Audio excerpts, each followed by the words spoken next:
একদিন বাদশাহ হারুন আর রশিদ ছদ্মবেশে তার রাজ্যের অবস্থা দেখার জন্য রাস্তায় বের হলেন।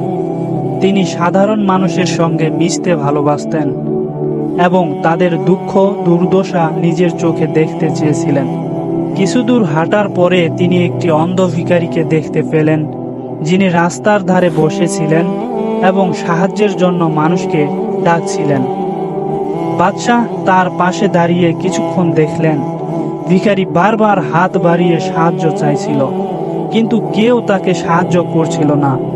বাদশাহ ভিখারির কাছে গিয়ে বললেন, তুমি কি দীর্ঘদিন ধরে এভাবে ভিক্ষা করে যাচ্ছ? ভিখারি উত্তর দিলেন, হ্যাঁ হুজুর, আমি অন্ধ, তাই আমার কোনো উপায় নেই, আমি ভিক্ষা করে বাঁচি। বাদশাহ তখন বললেন, তুমি কি জানো আল্লাহ সব সময় আমাদের পরীক্ষা করেন, তিনি আমাদের ধৈর্য ও বিশ্বাস পরীক্ষা করেন। ভিখারি বললেন, হুজুর, আমি জানি আল্লাহ মহান, কিন্তু আমি অন্ধ, আমার পক্ষে কোনো কাজ করা সম্ভব নয়, তাই আমার একমাত্র উপায় ভিক্ষা। বাদশাহ তখন একটি রূপার মুদ্রা বের করে ভিখারির হাতে দিলেন এবং বললেন, এই মুদ্রাটি নিয়ে তুমি কোনো ব্যবসা শুরু করো, বিশ্বাস রাখো আল্লাহ তোমাকে সাহায্য করবেন। ভিখারি প্রথমে দ্বিধায় পড়ে গেল, কিন্তু বাদশার কথা শুনে সে মুদ্রা নিয়ে একটি ছোট ব্যবসা শুরু করার সিদ্ধান্ত নিল।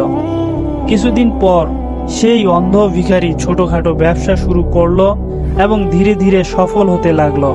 তার ব্যবসা বাড়তে থাকলো এবং সে ভিক্ষা করা ছেড়ে দিল। কয়েক মাস পর বাদশাহ আবার সেই পথ দিয়ে যাওয়ার সময় দেখলেন ভিখারি এখন আর ভিক্ষা করছে না, বরং সে খুশি মনে ব্যবসা পরিচালনা করছে। ভিখারি বাদশাকে চিনতে পারল না, কিন্তু তিনি সেই মহান ব্যক্তিকে স্মরণ করে কৃতজ্ঞতা জানালেন, যিনি তাকে জীবনের নতুন পথ দেখিয়েছিলেন। বাদশাহ হারুন আর রশিদ মনে মনে হাসলেন এবং তিনি একজন মানুষের জীবনে পরিবর্তন আনতে পেরেছেন। আল্লাহর উপর বিশ্বাস এবং পরিশ্রম মানুষকে জীবনের যে কোনো পরীক্ষায় সফল করতে পারে। এটাই ছিল এই গল্পের মূল শিক্ষা।